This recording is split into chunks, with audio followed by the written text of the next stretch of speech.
অসহায় টুনির গল্প।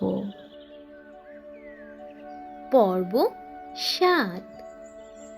তখন টুনি অবাক হয়ে কাগজের দিকে তাকায় আর বলে, এটা কি রে সোনা? এতে কি লেখা আছে? বল না, আমাকে একটু পড়ে শোনা। আমি তো ঠিক মতো লেখাপড়া জানি না আর ঠিক মতো পড়তেও পারছি না। আমাকে একটু বল না সোনা, এতে কি লেখা আছে? তখন রনু তার মাকে উত্তর দেয়, মা, এটা হলো আমাদের দুই ভাই বোনের মাধ্যমিকের পরীক্ষার রেজাল্ট। আর এতে লেখা আছে আমরা দুই ভাই বোনই মাধ্যমিক পাস করেছি ফার্স্ট ক্লাসের সাথে। তার মানে আমরা এই এলাকার মধ্যে প্রথম স্থান অধিকার করেছি মাধ্যমিক পরীক্ষাতে। তুমি কি খুশি হয়েছো মা? তুমি এত কষ্ট করে আমাদেরকে পড়াশোনা করিয়েছো, আর এখন আমাদের রেজাল্ট বের হয়ে গেছে। বলো না মা, তুমি কি খুশি হয়েছো? তাদের কথা শুনে টুনি আনন্দে আত্মহারা হয়ে যায়।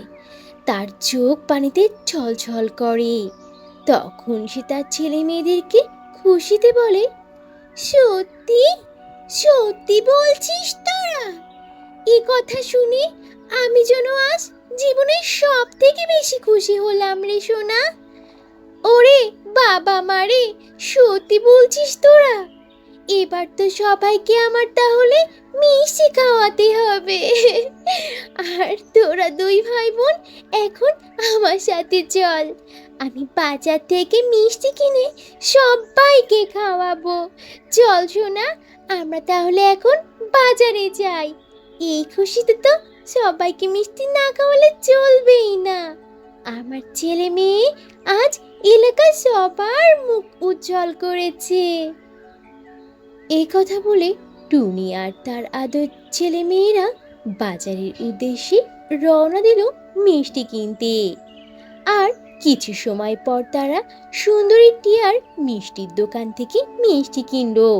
তখন মিষ্টির দোকানদার সুন্দরী টিয়া টুনিকে বলে, কি গো টুনি আপু, তুমি হঠাৎ আজ মিষ্টি কিনতে আসলে যে? আমার তো মনে হচ্ছে আজকে কোনো খুশির খবর আছে। কি গো, আমি ঠিক বললাম তো নাকি? কি হবে এরপরে সেসব থাকছে পরের পর্বে। তো বন্ধুরা, এই ছিল আজকের গল্প। গল্পটি থেকে কি শিক্ষা পেলে তা অবশ্যই কমেন্ট করে জানাবে। আর ভালো লেগে থাকলে একটা লাইক করে দেবে। আর এখনো যদি চ্যানেলটি সাবস্ক্রাইব না করে থাকো, তাহলে এখনই লাল রঙের বাটনটি চেপে চ্যানেলটিকে সাবস্ক্রাইব করে দাও আর অল দি নোটিফিকেশন প্রেস করে রাখো। তাহলে বন্ধুরা, আজ এখানেই শেষ করছি। আবার দেখা হবে নতুন কোনো ভিডিওতে, নতুন কোনো গল্প নিয়ে। সে পর্যন্ত তোমরা সবাই ভালো থাকবে আর নিজেদের প্রতি খেয়াল রাখবে। আল্লাহ হাফিজ।